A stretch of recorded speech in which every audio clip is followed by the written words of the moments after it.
नमस्कार, मी प्रमिला किचनमध्ये आपलं मनापासून खूप खूप स्वागत करत आहे। तर पहा, गणपतीचा सण आपला जवळ आलेला आहे।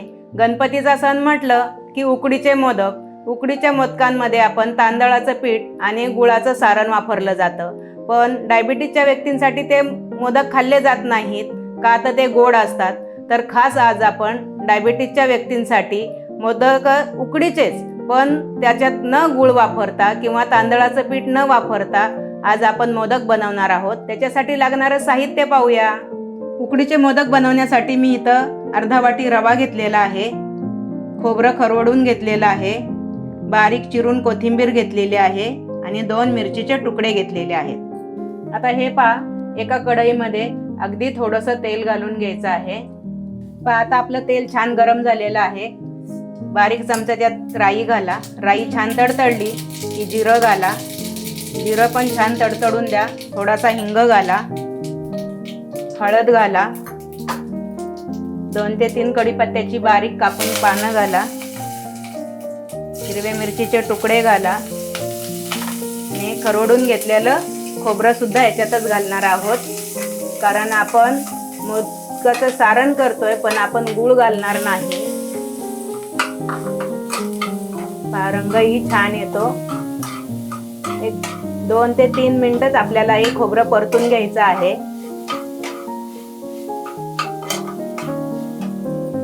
चवीप्रमाणे मीठ घाला।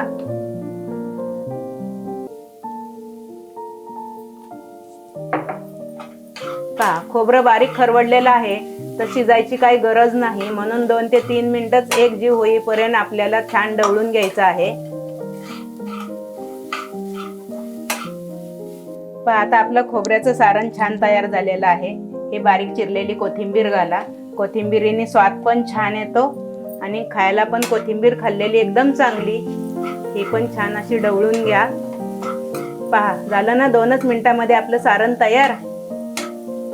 आता हे आपण बाजूला करून घेऊया आणि आपण मोदकाच्या पारीसाठी आपण आता पीठ भिजवून घेणार आहोत।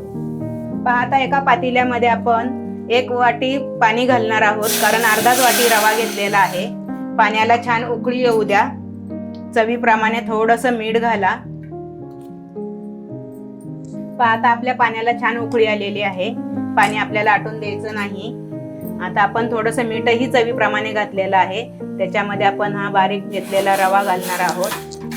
तुमच्याकडे अगदी बारीक नसला तर जाड रवा असला तरीही चालेल, काही हरकत नाही। 2 मिनिटासाठी पहा, आपण आता याच्यात झाकण ठेवणार आहोत। पहा, आता 2 मिनिटं झालेली आहेत। आपला रवा छान फुगलेला आहे। मी आता एका ताटामध्ये काढून छान आपण मळून घेणार आहोत। पहा, एकजीव झालाय छान।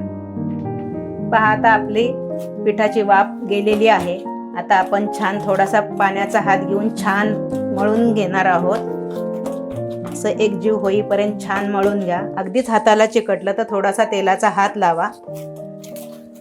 जसं आपण तांदळाचं पीठ मळून घेतो तसंच हे पण मळून घ्यायचं आहे। पहा, कुठेही रवा दिसणार नाही।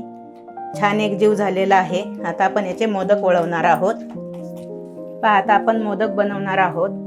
त्याच्यासाठी आपण मळून घेतलेल्या पिठाचा असा गोळा करून घ्या। साच्याची गरज नाही, हातानेच खूप छान होतात। अगदीच तुम्हाला हाताने नाही जमले तर तुम्ही साच्यात घातले तरी सुद्धा चालेल। अशी छान पारी करून घ्या। पहा, कशी छान झालेली आहे। आपण त्याच्यामध्ये सारण भरणार आहोत। जसा उकडीचा मोदक करतो त्याच पद्धतीचा करायचा आहे। खूप झटपट होतात, खायला पण खूप छान लागतात।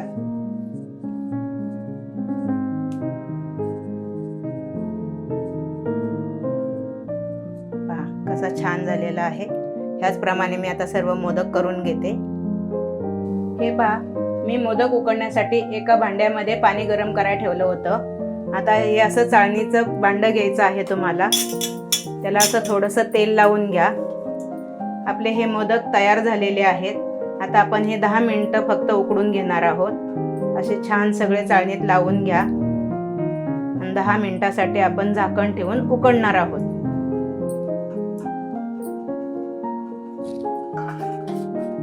10 मिनिटासाठी गॅस फास्ट करा, त्याच्यावरती झाकण घाला.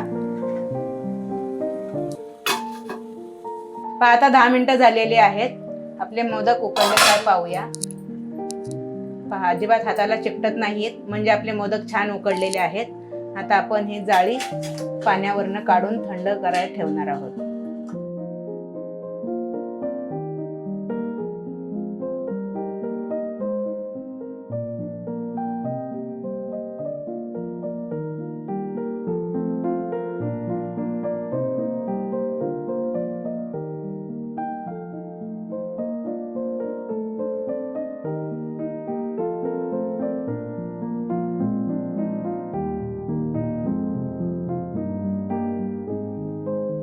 तर माझी ही रेसिपी तुम्हाला कशी वाटली हे तुम्ही मला कमेंट करून कळवा. माझ्या चॅनलला लाईक करा, सबस्क्राईब करा. चला तर मग पुन्हा भेटूया नवीन रेसिपी सोबत. थँक्यू.